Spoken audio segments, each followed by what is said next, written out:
Muito boa noite a todos.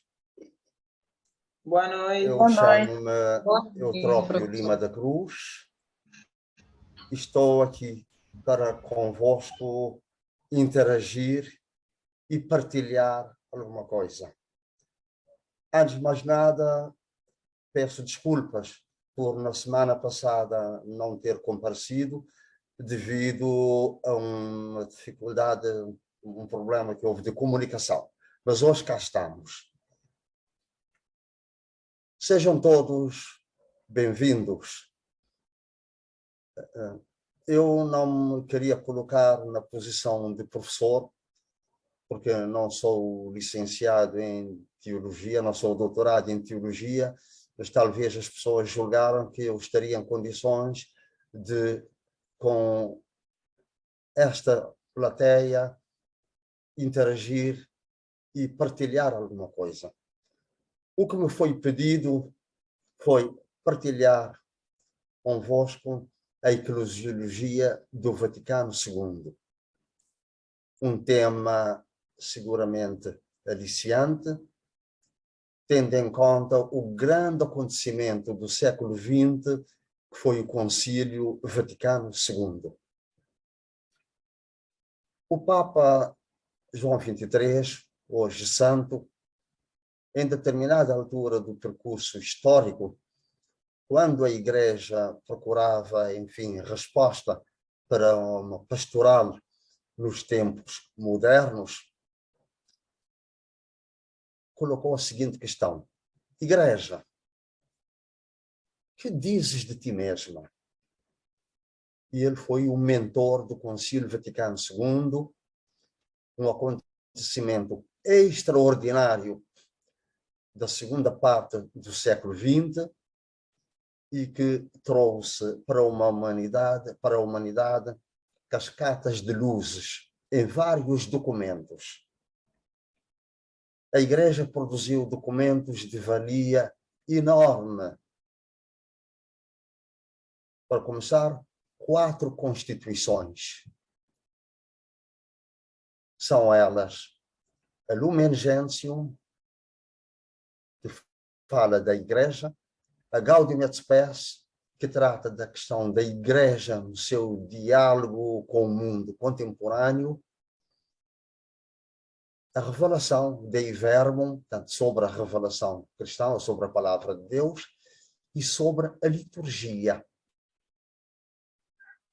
a redescoberta e a valorização da liturgia. O campo que nos está definido é o da Igreja, portanto, a eclesiologia do Vaticano II. Por conseguinte, deixando de lado as outras 4 constituições, que também são resposta para a eclesiologia no mundo moderno, vamos nos centrar no documento, na Constituição Lumen Gentium. Eu espero bem que todo mundo tenha em mãos os documentos do Vaticano II, designadamente esta Constituição, e que todo mundo já a tenha lido, ou pelo menos tenha acesso a ela, porque esta Constituição vai ser a nossa base de trabalho. Ora, o Papa João XXIII percebeu que a Igreja precisava de encontrar respostas para o mundo moderno. Igreja, que dizes de ti mesmo? Igreja, que precisas de te atualizar em todo o aspecto, no domínio da doutrina, da formulação da doutrina, do estudo da doutrina, da descodificação da doutrina e na sistematização daquilo que de essencial existe para te estares em grau de dialogar com o mundo moderno. Então, surgiu uma palavra em italiano, se chama aggiornamento, significa atualização. igreja, que dizes de ti mesmo? Igreja, tens que te atualizar, por outras palavras. Foi o que aconteceu. E temos a resposta neste fabuloso documento, nesta fabulosa Constituição que é a Lumen Gentium. Constituindo a nossa base de trabalho, vou desde já apresentando aquilo que será uma espécie de nosso plano de trabalho. Por aquilo que me foi dado perceber, vamos trabalhar daqui até sensivelmente 25 de fevereiro, à razão de um encontro por semana. Não é muita coisa. Significa que teremos em torno de 15 encontros, no máximo 18. No melhor dos casos. Assim sendo, vamos ensaiar dividir a matéria em consonância com o tempo. E vai caber, então, a cada capítulo da Constituição Lumen Gentium, sensivelmente 2 semanas. São 8 capítulos. A cada capítulo vai caber sensivelmente 2 semanas.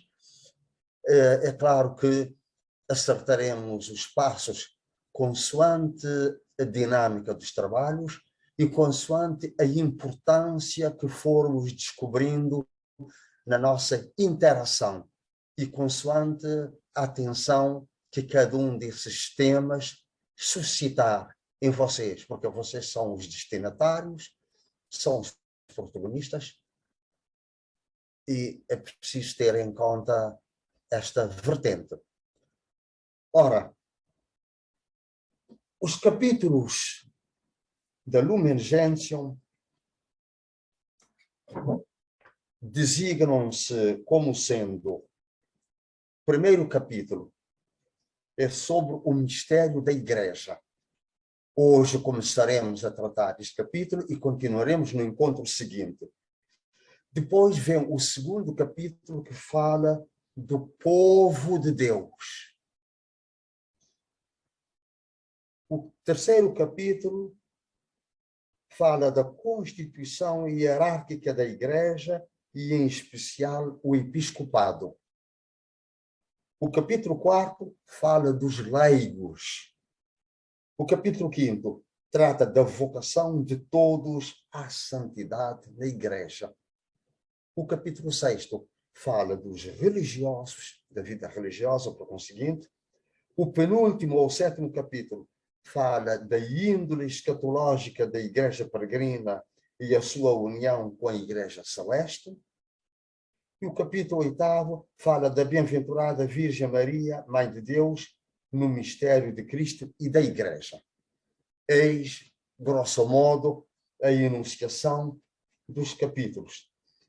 Eu poderia, à laia de uma introdução geral, fazer um pequeno comentário sobre cada um deles. Mas parece-me que este trabalho será dispensável, pelo que convidaria a entrarmos diretamente no capítulo 1º, no pressuposto de que teremos tempo para tratar dos demais capítulos. Por conseguinte, 8. Hoje vamos falar do mistério da Igreja. O mistério da Igreja, que vem num documento constitutivo que se intitula Lumen Gentium. É uma expressão latina que, traduzida para o português, daria qualquer coisa como Igreja, luz dos povos. Se a Igreja é chamada luz dos povos, é porque na vontade positiva e na vontade salvífica de Deus e nos planos de Deus, Deus quis que a Igreja fosse constituída como o canal e a via normal de Deus executar o seu plano de formação, o seu plano de salvação a favor dos homens. Bom, ainda antes de entrar na matéria, Parece-me que teríamos algumas questões, eventualmente preliminares, mas que também poderão ocorrer ou ser tratadas noutro momento. Será de bom tom que nestes 2 ou 3 meses de encontro, no fim, a laia de epílogo, haja um processo de... Teremos tempo ainda de tratar disso. Eu não vou impor temas a ninguém. Creio que dos 8 capítulos, os 8 capítulos irão suscitar em cada um dos participantes simpatia, a simpatia por este ou por aquele tema. Então, vou sugerir, salvo qualquer melhor opinião em contrário, que cada um, de acordo com a sua sensibilidade, o seu feeling, a sua inclinação, a sua percepção, seja ele a escolher o tema sobre o qual apresentará o documento final. Poderá ser em forma de uma dissertação desenvolvida, não sei, em forma de uma pequena monografia, sei lá. Esta questão poderá também harmonizar-se com uma espécie de avaliação permanente. Bem, ainda não começamos a proporcionar matéria e já estamos a falar de avaliações finais. Ficam estas questões para serem consideradas à medida que nós vamos trabalhando. Vamos à matéria, para ganharmos tempo, até porque o tempo não é muito.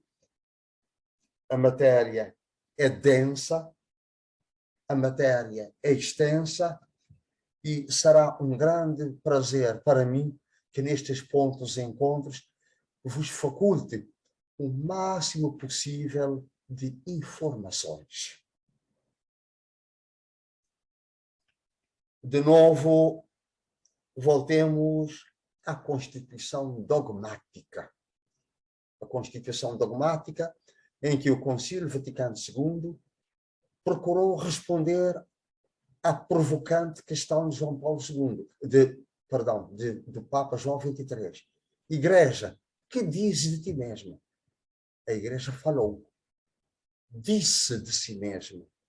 Os 2000 e tal padres conciliares, grandes teólogos, grandes pastoralistas, grandes sociólogos, psicólogos, pedagogos, uma pleiade imensa de gente pluridisciplinar, uma pleiade pluridisciplinar de agentes pensantes, acompanhados por eminentes teólogos, tentaram responder à questão. Igreja, que dizes de ti mesma no século XXI? E a Igreja respondeu. Respondeu em 8 capítulos. O primeiro capítulo é um capítulo expositivo sobre o mistério da Igreja. É este o título.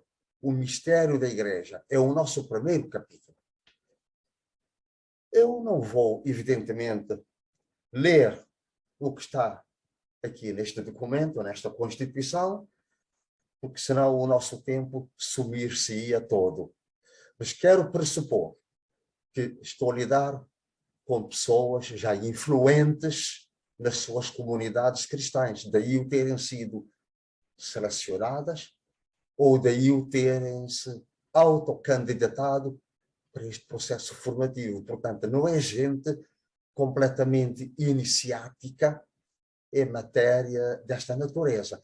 Quero dar, por conseguinte, por pressuposto, que as pessoas ou já leram a Constituição dogmática, pelo menos Gentium, ou vão lê-la. Ou já a leram, ou vão ter de a ler. Então, qual vai ser o meu trabalho? Não como professor, mas como um facilitador que vai ajudar na percepção da riqueza fabulosa deste documento. vou tentando filtrar os elementos essenciais e partilhá-los para as vossas ulteriores trabalhos, para os vossos ulteriores trabalhos, as vossas ulteriores dedicações em trabalho de casa, em estudo, em pesquisa, em investigação, no que quer que seja. O mistério da Igreja. Na terminologia corrente, quando nós empregamos a palavra mistério, queremos habitualmente significar qualquer coisa cuja explicação não é fácil, mesmo à luz da razão, mesmo à luz dos entendimentos, mesmo à luz de filosofias, à luz da expressão e do ordenamento de conceitos.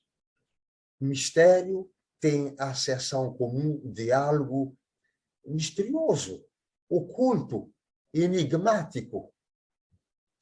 Mas para nós, aqui, podemos também adotar alguns aspectos deste entendimento, mas vamos entender preferentemente mistério como desígnio de Deus, ou seja, um plano de Deus, um plano que Deus comunica e que Deus quer que os homens entendam, que os homens percebam, que os homens descodifiquem, para daí sacarem consequências para a sua vida prática. Então, o facto de sermos elementos eclesiais, muitos dos senhores e das senhoras, possivelmente pessoas até já pastoralmente engajadas, comprometidas e por si mesmo sentindo a exigência de uma performance maior, muito bem, responderam a este quesito que vai resultar em estudo para se entender. Estudo que, ao mesmo tempo, é um esforço à luz da palavra de Deus e um esforço à luz da razão para percebermos toda essa riqueza que se quer pôr à nossa disposição. Ora bem, Igreja, um mistério da Igreja. Mistério na medida em que Deus, depois da escalada negativa que foi o pecado do homem,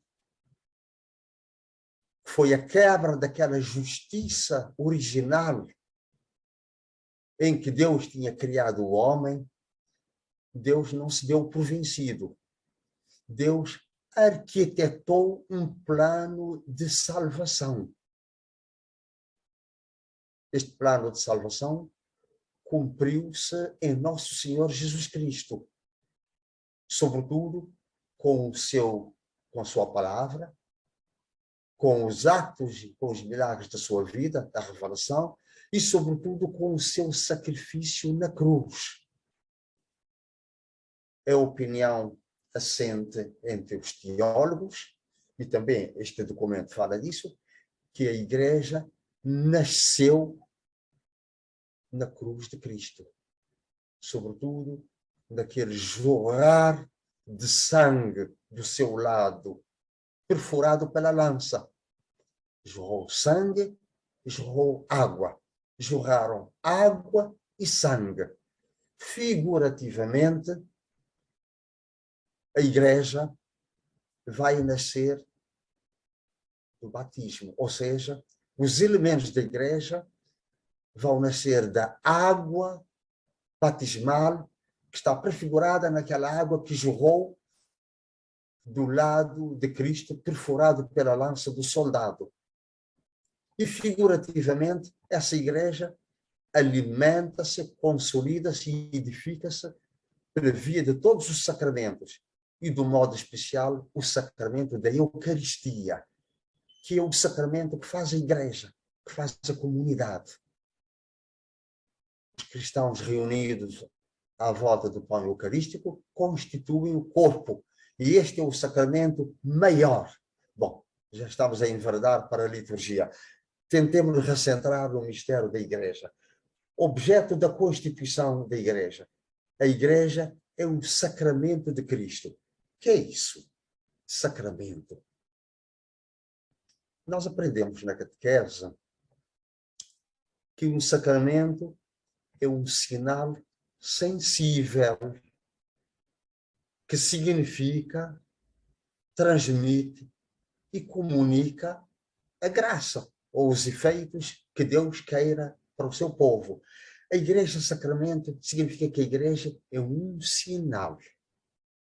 A Igreja é continuadora. Continuadora de quem?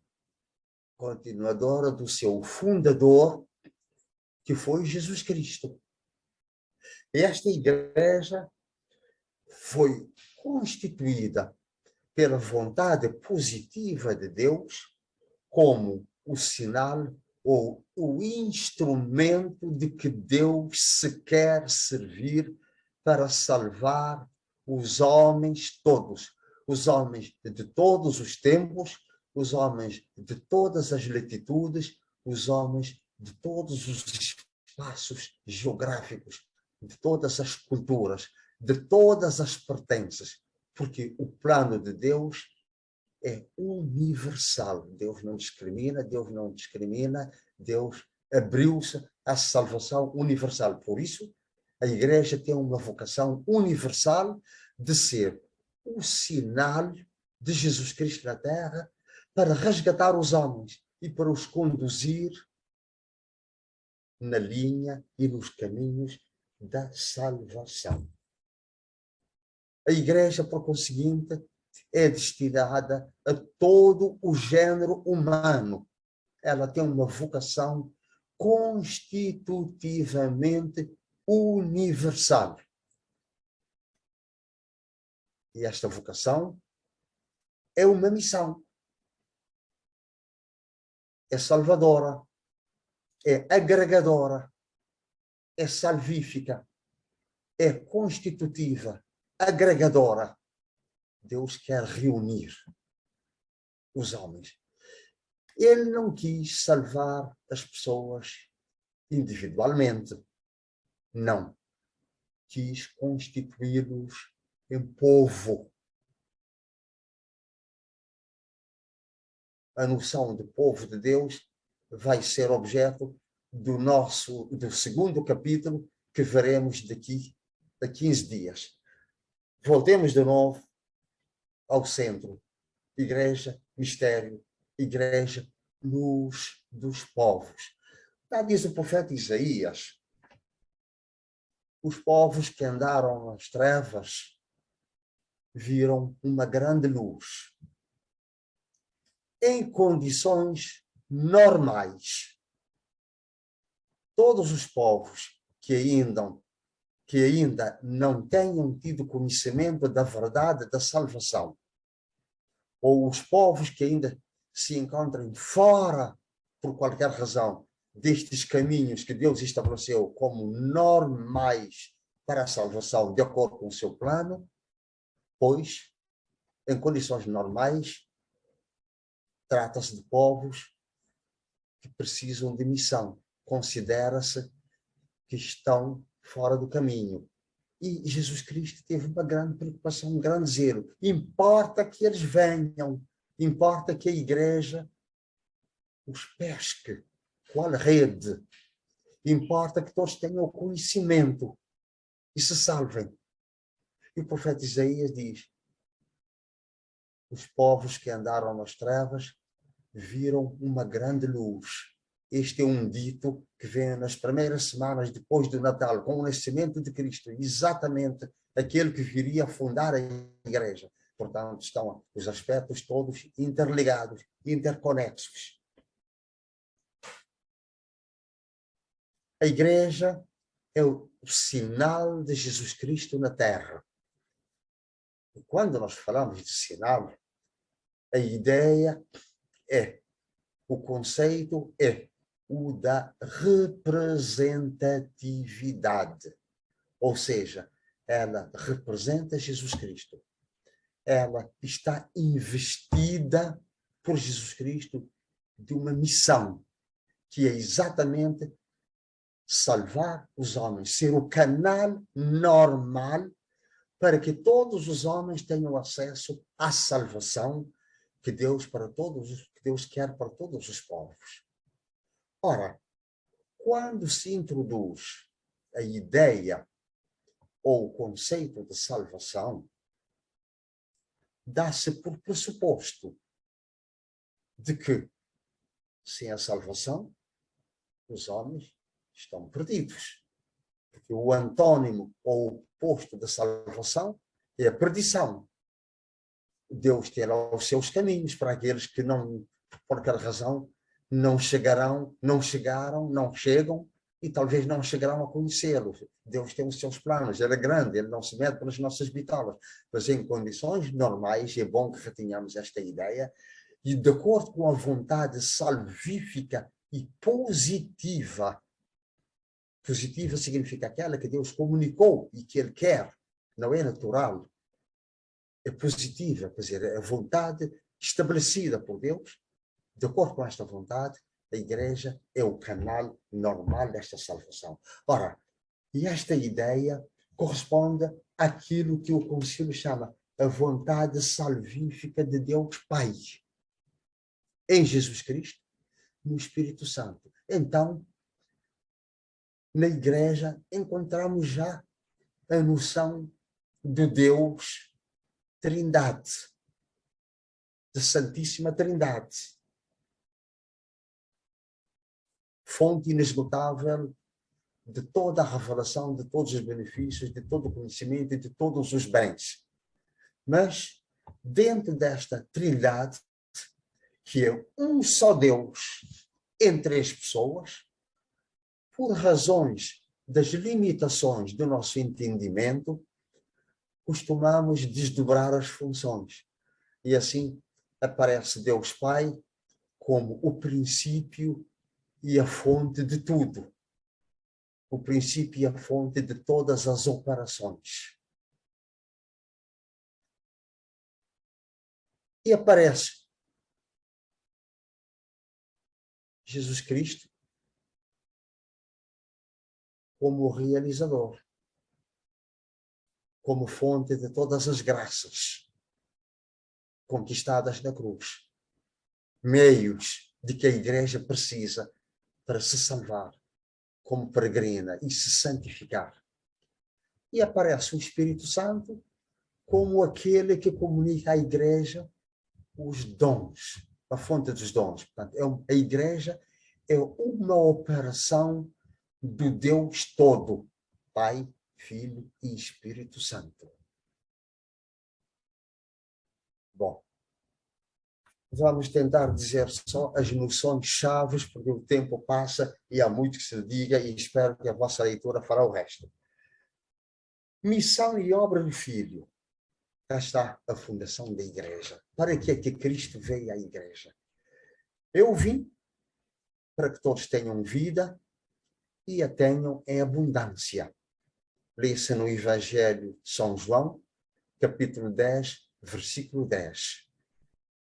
E Cristo instituiu a Igreja, ou melhor, Cristo criou esta instituição, que é a sua continuadora, sua de Cristo, que é a sua continuação no tempo, ao longo dos séculos, é a sua continuadora no espaço. Portanto, essas duas categorias de um grande filósofo alemão chamado Immanuel Kant, um filósofo idealista, que pensava as coisas deduzindo partindo de uma ordem universal, de uma lógica universal, onde as coisas devessem acontecer por uma espécie de imperativos categóricos, uma construção racional fabulosa. Mas um pouco nesta linha, nós costumamos herdar as duas categorias dele, o tempo e o espaço. Deus trabalhou no tempo. Deus situou-se no tempo. E o tempo histórico de Deus, por excelência, foi todo o tempo, sim, mas particularmente desde que Cristo nasceu. E Cristo veio com esta missão: fundar a igreja, deixá-la instituída, transmitir-lhe um espírito vivificante e santificador, que é o Espírito Santo. Torna-se um absurdo que nós pensemos o fenómeno da igreja sem nos lembrarmos do Espírito Santo, que é aquele que está presente, que é aquele que vivifica, que é aquele que transmite a vida. Para quê? Para que a igreja não se confunda com qualquer organização humana de cariz ou de perfil sociológico, ou seja, uma instituição com um outro patamar, ao mesmo tempo uma instituição humana, sim, mas onde Deus interveio na execução de um plano de salvação, instituindo esta realidade, por vontade positiva de Deus, que lhe consagrou os meios. Ora, Jesus Cristo, quando começou a sua vida pública e a sua missão, calculamos que aos 30 anos de idade, a sua comunicação andava toda ela em torno da noção do reino de Deus. Ele apresentou a igreja como o reino de Deus. Qualquer coisa que não se confunda com os reinos deste mundo, onde a lógica é a da disputa. Disputa de quê? Disputa de poderes.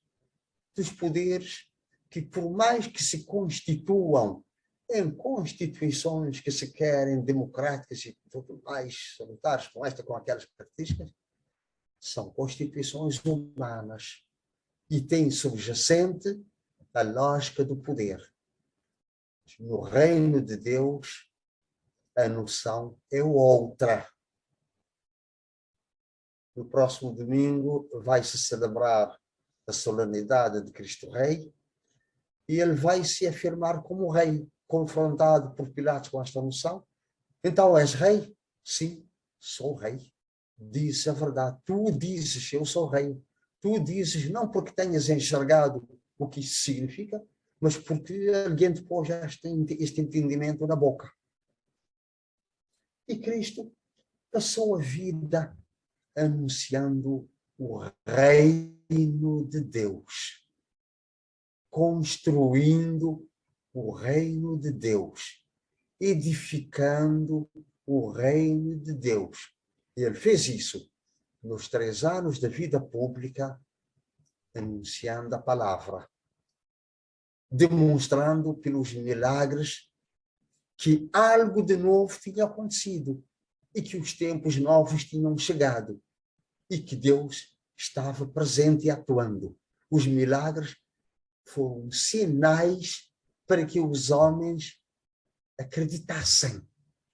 Mesmo assim, acabaram não acreditando e acabaram crucificando o Filho de Deus, o fundador da igreja, que no ato supremo da sua vida na cruz fundou esta instituição. Ora bem, mas até chegar lá, à cruz, Cristo usou nos seus discursos muitas imagens comparativas. Cristo era um grande pedagogo. Ele falava a pessoas de entendimento limitado, de entendimento fraco, de compreensão reduzida, de reduzida capacidade compreensiva. Por conseguinte, ele utilizava muitas vezes parábolas, pequenas histórias, contos, figurações, representações, comparações, para transmitir as grandes verdades que ele queria comunicar. Então, vejamos algumas das comparações que Cristo estabeleceu para significar a igreja, aquela que ele ia fundar na cruz, mas aquela que ele começou a alicerçar, reunindo os apóstolos, instruindo-os e mandando-os, por sua vez, às comunidades, para comunicarem o quê? Para comunicarem aquilo que tinham aprendido com ele. Cristo usou figuras. Vejamos algumas delas. Imagens, todas elas tiradas da Bíblia. Os judeus gostavam muito de se comunicar usando imagens de comparação. Nós também, a nossa língua e a nossa cultura usam muito disso. Cristo chama a sua igreja um redil. Um redil significa um rebanho. Ele intitulou-se pastor. E os crentes são ovelhas. O pastor conduz, alimenta as ovelhas. Cristo é o pastor eterno, o Pai eterno, se quisermos, é o pastor eterno. Cristo foi pastor. Papa é o pastor universal. Os bispos são pastores. Os sacerdotes são pastores. A igreja faz trabalho de pastoral, reunindo e alimentando o rebanho de Cristo, a igreja, as ovelhas. Alimentando com o quê? Com a palavra, com os sacramentos, particularmente a Eucaristia. Vejamos como todo este conjunto, este núcleo de verdades está lá. E as coisas vão se chamando uma a outra, como iremos ver. Cristo chamou a sua igreja redil. Chamou-lhe aprisco. Aprisco, que é? O aprisco é um corral onde os rebanhos se abrigam e ficam protegidos dos lobos e dos ladrões, tendo por perto um pastor que os guarda, os defende, os alimenta, os instrui, os acompanha. Cristo chamou a sua igreja um campo agrícola, onde se semeia. Semeia-se a palavra. A palavra é uma semente. A semente é lançada à terra. Ela produz 10, 20, 30, 50, 100% dos terrenos. Eu não vou aqui reproduzir a parábola do semeador que semeou, que botou a sua semente, lançou a sua semente no campo, parte da semente caiu à beira do caminho, foi comida pelos pássaros, outra parte caiu entre pedras, nasceu, mas não tinha raízes e morreu, outra parte caiu entre espinhos, a semente nasceu, mas foi sufocada pelos espinhos, outra parte caiu em terra boa. Ora, neste momento não dá para descodificar esta linguagem figurativa tão linda, tão bela, tão sugestiva, tão educativa, onde Cristo significa que os povos que aderem a Ele, à sua igreja, vão render segundo a graça de Deus, sim, vão produzir segundo a graça de Deus, sim, e também consoante a forma como estes povos compreenderem e se empenharem. Porque a maneira como os cristãos vivem o seu compromisso na igreja é uma função daquilo que os cristãos entenderem como sendo a igreja. Um corpo social qualquer, uma componente social qualquer, uma coisa corporativa qualquer. Mas Cristo diz, não, a igreja é o meu corpo. É São Paulo, sobretudo, que virá falar da igreja como corpo orgânico de Cristo. Mas chegaremos a São Paulo. Vamos ainda em Cristo. Cristo comparou a sua igreja a uma videira. Eu sou uma videira e vós sois os ramos. A videira, se os ramos não estiverem ligados ao tronco, não produzem fruto. Ele podia comparar-se a uma mandioqueira, a uma mangueira, a uma bananeira. Se o que está por cima não estiver ligado ao tronco, que é ele, não frutificará. Cristo chamou a sua igreja construção de Deus. Se os participantes tiverem caneta à mão, podem anotar 1 Coríntios 3, 9. Podem anotar, sei lá. Eu não vou indicar mais referências. Leiam o Novo Testamento, designadamente as parábolas de Jesus Cristo, onde ele vai dizendo: o reino de Deus é comparável a isto, aquilo outro. O reino de Deus, que é isso, o reino de Deus? A minha igreja, a sua igreja. É comparável à semente que se lança no campo. A semente, ela nasce uma arvorezinha, pequenina, mas ela vai crescendo. É a sua igreja. Foi exatamente o que aconteceu com a igreja de Deus. Daí a significação plástica desta comparação e, ao mesmo tempo, a vitalidade, a sua força da transmissão de mensagem. A igreja é comparada à casa de Deus. 1 Timóteo 3,15, na qual habita a sua família. Ora bem, eu às vezes um pouco meio a brincar, não é brincar porque com essas coisas não se brinca, mas para facilitar a comunicação, costumo dizer às pessoas: nós temos igreja com I minúsculo e temos igreja com I maiúsculo. O que é isso de igreja com I minúsculo? Igreja com I minúsculo são as nossas igrejas feitas de pedra e cimento, os templos físicos, materiais.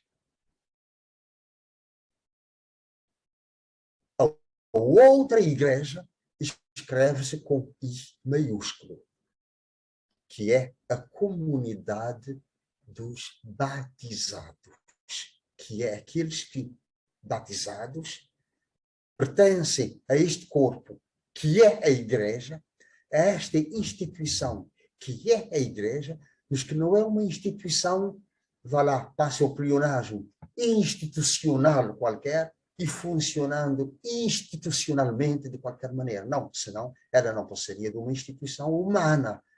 Mas por ser divina é que ela é a sinal, a representação e templo, tabernáculo, construção, reino de Deus e tudo mais. Todo um conjunto de comparações que Cristo usou. Mas a igreja é comparada no livro do Apocalipse a Jerusalém do Alto. Ou seja, a igreja caminha no mundo. Ela tem por protótipo a Jerusalém Celeste. Por isso ela caminha na esperança, no mundo, no tempo, na história e nos espaços. Mas o último capítulo dos nossos trabalhos será exatamente... Não, o penúltimo, porque o último é sobre a Virgem Maria. O penúltimo será sobre a escatologia, ou seja, o que será a igreja no final dos tempos. Qual é a percepção e qual é o entendimento que da esperança nos é transmitida e que move exatamente todo o caminhar cristão. Significa que a igreja, enquanto caminha neste mundo, ela é peregrina. A igreja é nossa mãe. A igreja é a esposa do Cordeiro. Portanto, a igreja está escondida em Cristo, em Deus, até que apareça como esposo na glória. Ora, por conseguinte, eu acho que vou ficar hoje por aqui em termos de transmissão e em termos de exposição. E no mais, remeto os participantes penhoradamente para a leitura sistemática da Constituição Lumen Gentium, Igreja Luz dos Povos. Hoje, do primeiro capítulo, expus uma parte e deixo a outra parte para o próximo encontro. São 9 horas, o nosso encontro é até às 10h30 e quero acreditar que haja vontade participativa e que as pessoas queiram interagir. Então, eu ficaria por aqui, deixando a palavra para a plateia, digamos assim, virtual. E a quem aproveito para de novo endereçar uma saudação amiga, antes de mais uma saudação como um membro crente, como as pessoas que estão nesta escola, e também saudações académicas, porque o nosso escopo, o objetivo desta escola de formação cristã, acredito que este objetivo é tendencialmente que seja de âmbito universitário, porque por aquilo que eu percebi, a visão da Igreja é que tudo comece já a funcionar como da Igreja Diocesana, das duas dioceses, porque esta escola neste momento pertence às duas dioceses, Mindelo, a de Santiago e Mindelo.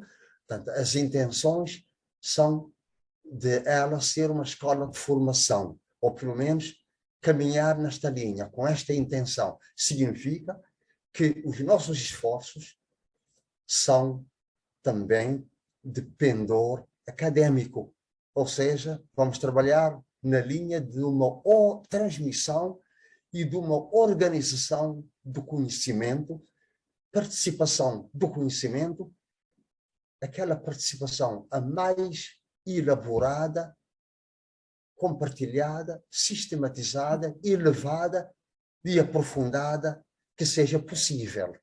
Portanto, como ia dizendo, tenciono ficar por aqui, já depois de 1 hora de exposição, no pressuposto de que a plateia queira interagir.